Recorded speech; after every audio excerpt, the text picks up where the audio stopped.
नमस्कार, मयुरी किचनमध्ये तुमचं स्वागत आहे। आपण आज पावसाळ्यासाठीची खास चटणी बनवत आहोत।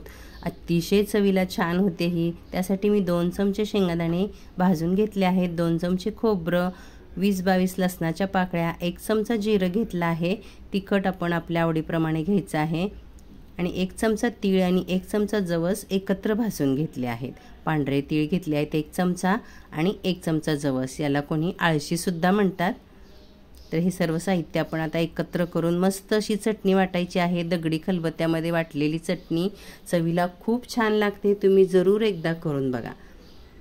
आणि पावसाळ्यात आपल्याला तीळ आणि जवस याची गरज सुद्धा असते, तर आपण पौष्टिक चटणी बनवत आहोत। त्यासाठी सुरुवातीला मी शेंगदाणे खलबत्त्यामध्ये टाकले आहेत, हलके हलके आपण ठेचून घ्यायचे आहेत आणि याच्यावर आपण फुंकर मारून याची सालं काढून घ्यायची आहेत।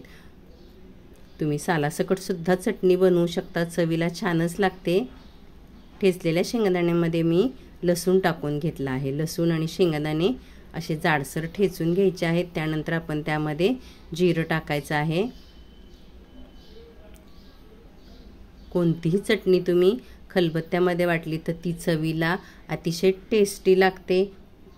शिवाय तुम्ही मिक्सरमध्ये वाटलेली चटणी आणि खलबत्त्यामध्ये वाटलेली चटणी यामध्ये चवीमध्ये बराच फरक पडतो।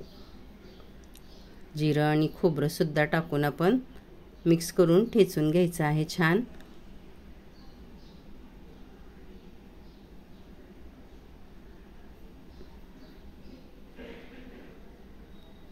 शेंगदाणे, तीळ, खोबरं, लसूण या सर्वच पदार्थांना तेल सुटतं, शिवाय तीळ आणि जवसमध्ये सुद्धा तेल असतं। तर आपण अशी ठेचून खलबत्त्यामध्ये थोडीशी अशी घासून चटणी वाटली तर खूप छान वाटली जाते आणि तिला चव सुद्धा खूप छान येते।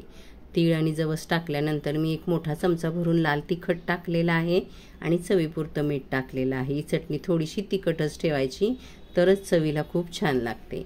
ही चटणी तुम्ही भाकरीसोबत, दही चटणी भाकरी, डाळ भात सोबत सुद्धा छान लागते। शिवाय आपण डोसे, वेगवेगळे प्रकारचे डोसे, आंबोळ्या करतो, तर नेहमीच खोबऱ्याची चटणी बनवायला सकाळच्या वेळेला जमत नाही, तर अशी चटणी बनवलेली असेल तर तुम्ही सकाळी पटकन नाश्ता किंवा टिफिनला देऊ शकता।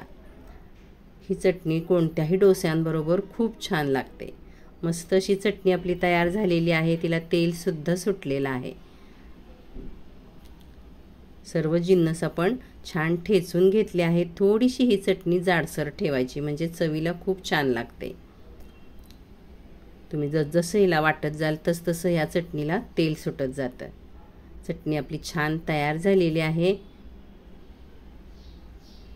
जरूर एकदा अशी चटणी करून बघा। चॅनलवर नवीन असाल तर सबस्क्राईब करा आणि रेसिपी आवडल्यानंतर एक लाईक देखील करायचा आहे, तो आठवणीने करा।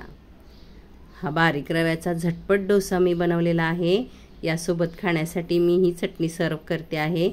याची रेसिपी देखील मी अपलोड केली आहे, मी लिंक देते, तुम्ही जरूर चेक करा आणि एकदा पावसाळ्यात अशी चटणी बनवा आणि आवडल्यास लाईक करायला विसरू नका।